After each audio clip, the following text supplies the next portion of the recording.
Cerebral palsy is a lifelong disability with no known cure. It is the most common physical disability in childhood and it's difficult to understand. This year's World Cerebral Palsy Day theme focuses on raising more awareness about the condition. Good afternoon. This will form the basis of our discussion on sound health today. I am Olasumbo Modupe. Thanks for always staying tuned. The conversation begins after COVID-19 updates.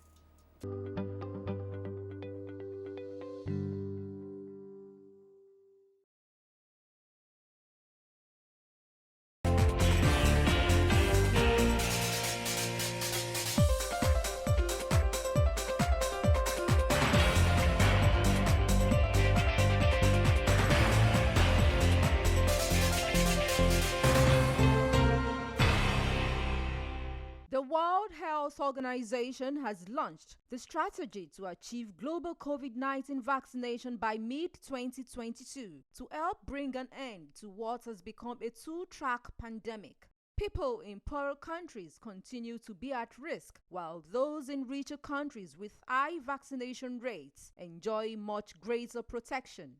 WHO had set a target to vaccinate 10% of every country, economy, and territory by the end of September. But by that date, 56 countries had not been able to do so. The vast majority of these are countries in Africa and the Middle East.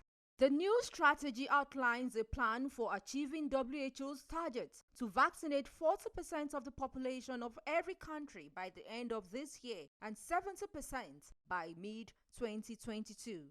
WHO Director General Dr. Tedros Ghebreyesus said science has played its part by delivering powerful life-saving tools faster than for any outbreak in history. But the concentration of those tools in the hands of a few countries and companies has led to a global catastrophe, with the rich protected while the poor remain exposed to a deadly virus.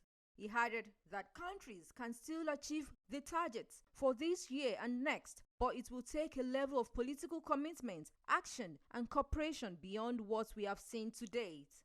To achieve the global vaccination targets, there should be a three-step approach to vaccination with all older adults, health workers, and high-risk groups of all ages in every country vaccinated first, followed by the full adult age group in every country, and lastly, extended vaccination of adolescents.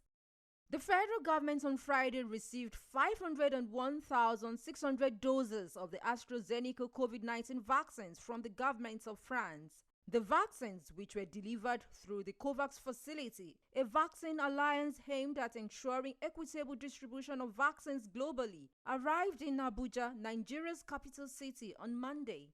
The vaccines were received and stored at the country's National Strategic Cold Store near the Nnamdi Azikiwe International Airport in Abuja. The United Kingdom has announced that fully vaccinated travelers from Nigeria to England will not need to take a pre-departure test, undertake a day 8 test or self-isolate for 10 days as previously required, with effect from Monday, October 11. This policy, it said, applies to those fully vaccinated with AstraZeneca, including Covishield, Pfizer, Moderna, and Johnson & Johnson. However, the policy said the unvaccinated Nigerian traveler to England is still required to take a pre-departure COVID-19 test to be taken 3 days before travel, book and pay for day 2 and day 8 COVID-19 tests to be taken after arrival, and complete a passenger locator form anytime in the 48 hours before arrival.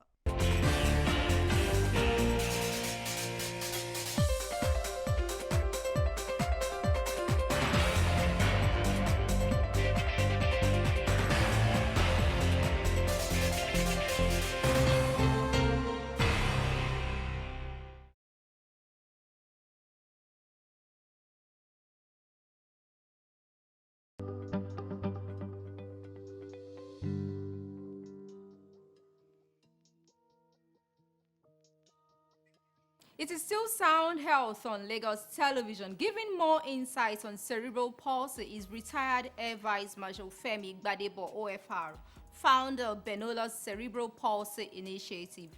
Thanks for joining us via Zoom this evening. Thank you so much for having me. All right, cerebral palsy affects more than 17 million people worldwide. Why is it still difficult to understand? Cerebral palsy is not difficult to understand. It's just that um, it is one of those conditions where that affects those who have it. You know, it's not infectious. It is not contagious. And so, unlike maybe COVID or Ebola or stuff like that, or even malaria, it's like if you have it, you have it, everybody else gets on with their life. So, there's no money to be made. And as a result, big business, I'm talking about pharmaceuticals and all that, have moved on. And so, it is that child and the family that have to deal with this condition that are struggling on their own to cope. And unlike a lot of neurodevelopmental disabilities like autism or Down syndrome or even attention deficit disorder and all that, where the child can be taught to do something, can be dressed up, can be made presentable in public.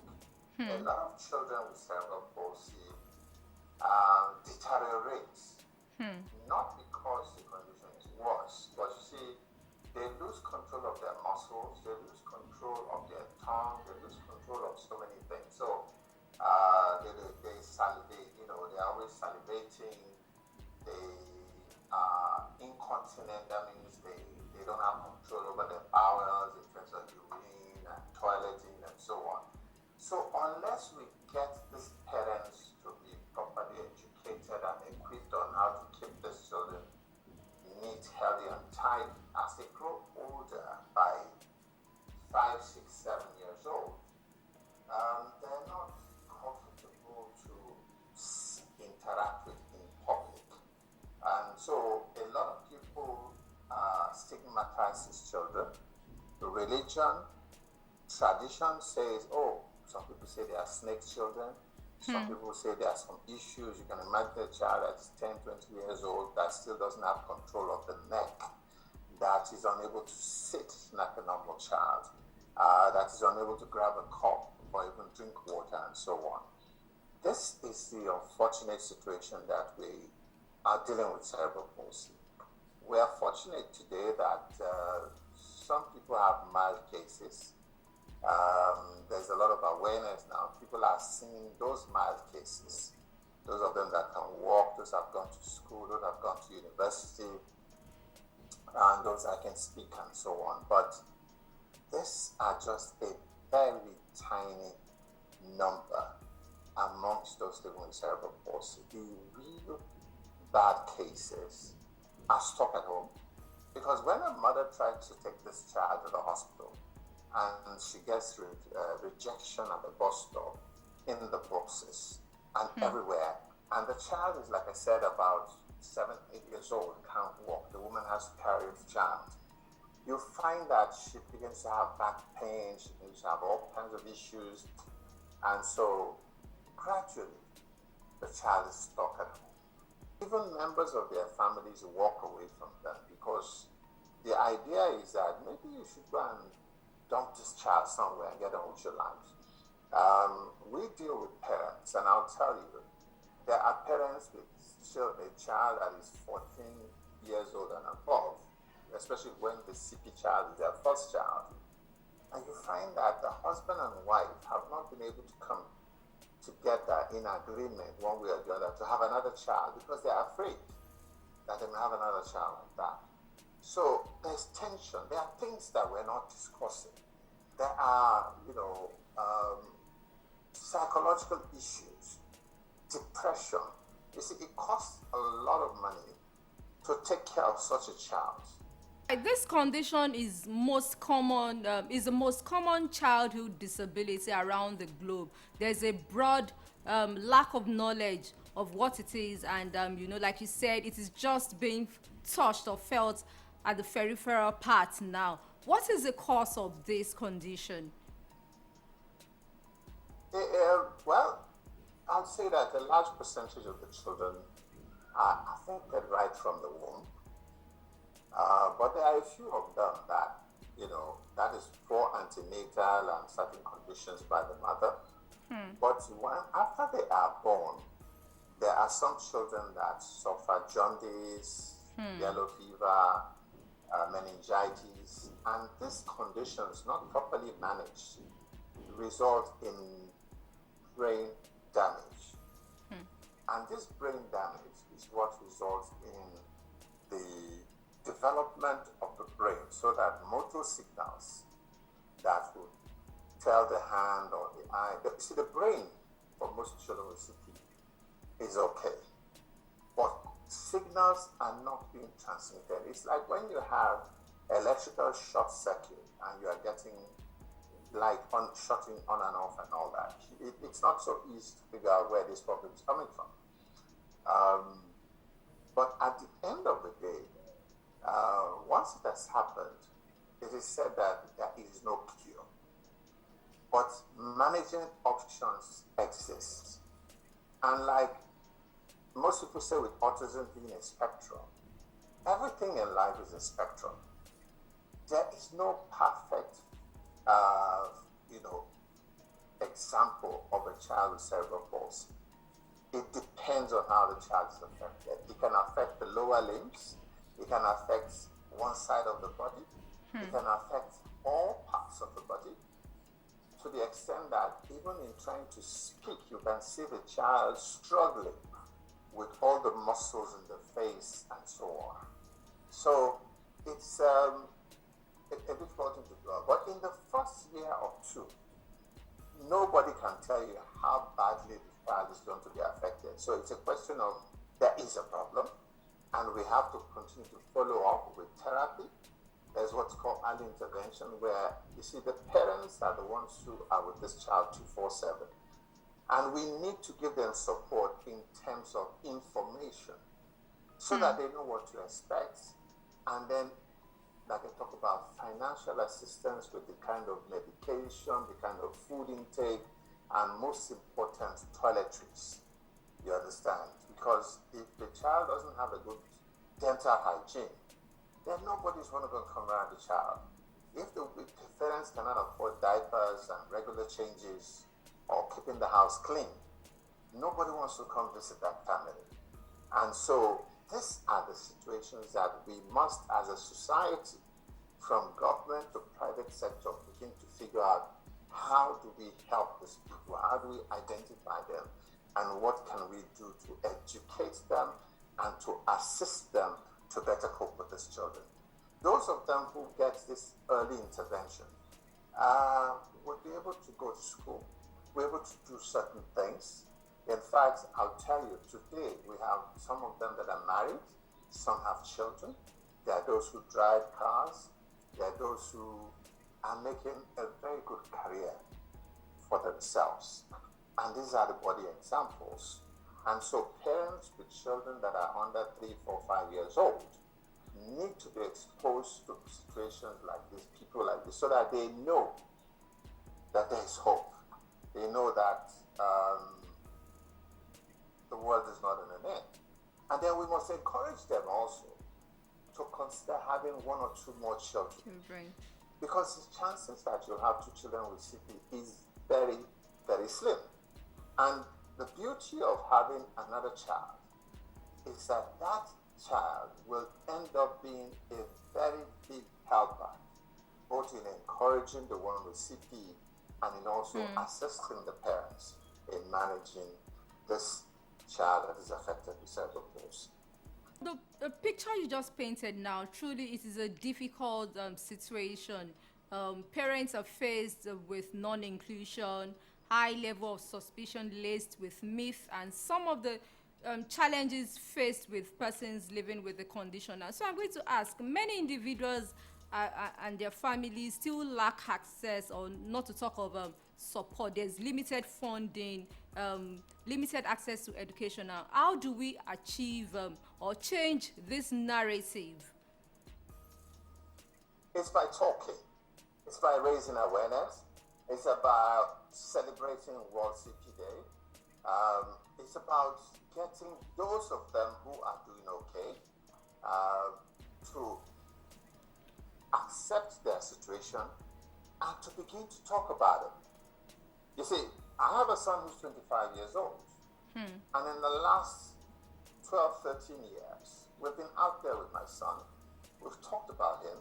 And we deliberately decided that we're only going to show the positive side of cerebral palsy. What this means is that I'm constantly out there with him, his brothers, sisters, showing him in a good mood, in happy mood, doing everything we can to show that being with him is positive, not negative, not negative. And hopefully in the process, getting other people to come out and shine about their situation. And then, you see, what you don't know, you are afraid of. A lot of friends, family, neighbors who walk away is because they're afraid, because they do not understand. And like I said, religion and tradition is still working negatively. You see, when people are talking about miracle, talking about a cure, talking about this and that, they're actually just trying to make money out of your bad situation. So the more parents that we can educate about the reality of what's going on, the more people will be out there. You see, when you come and say, have you been to, I can take you somewhere, it is that parent that will say, my child does not need a miracle cure, my child is fine. What I need from you, my friend, is maybe your support. Just come and spend some time with us. Maybe to stay with the child for a little while so that like a woman can go to the salon and do her hair or go to the market. You know, so I can have what the white man calls respite. You see, parents who are staying with these children 24/7, they need a break.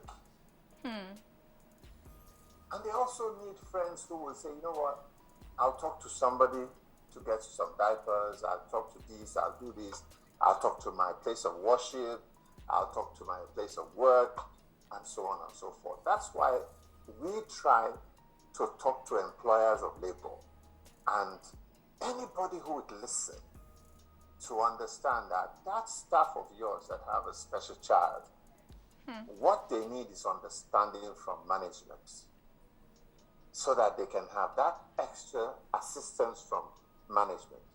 The medications are expensive, therapy is expensive, but do you know that if we come together as a group, everything can, the prices can hit rock bottom. As always, every year, key players are always advocating the need to celebrate and support those living with cerebral palsy now, embrace diversity, and to help create a more accessible future for everyone now. How do we ensure the society is accessible to these children with the condition? How do we achieve this? Well, when everybody is well informed so that we are no longer afraid of them, when we begin to show them love, and when we begin to create access means that we make sure that the roads are open, there is public transportation, there is toilet facilities in every public facility. In short, we make sure it's restaurants, cinema, shopping malls, everywhere is open. Then, of course, you see, as a society, as corporate organizations, as religious organizations, we begin to see, now, should this woman be carrying this child to go to a shopping mall on her back? No, she needs some kind of mobility, wheelchair, and so on. So we begin to figure out how can we get these things for them. And not just any wheelchair, there are specific to type assistive devices that they can use to walk. You see, if you have a wheelchair, if you have a walking device, and government fails to provide a walkway between your house and the bus stop, or between the bus stop and the hospital or the shopping mall, how are you going to move? So we need to talk to our legislators, we need to talk to ourselves we need to begin to ask questions. What kind of, if I take my child now to a shopping mall and he needs to go use the toilet, what toilet is he going to use? Until we make sure you go to a fast food restaurant, anywhere, do you understand? We must train the staff in the restaurant, the staff at the airport, the staff at everywhere, you understand? To be prepared to receive people like that and to make them welcome, to make their parents welcome. And then you will see that it will become easier to come out. The more they come out, the more we see them, the more we understand them, and the more we make them feel at home. Retired Air Vice Marshal Femi Gbadebo, OFR, founder of Benola's Cerebral Palsy Initiative. Thank you so much for your time and insights on cerebral palsy. Hey, thank you so much for having me. All right, we now bring you trending health reports. Please stay tuned.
It is still Sound Health on Lagos Television. More to come in a moment.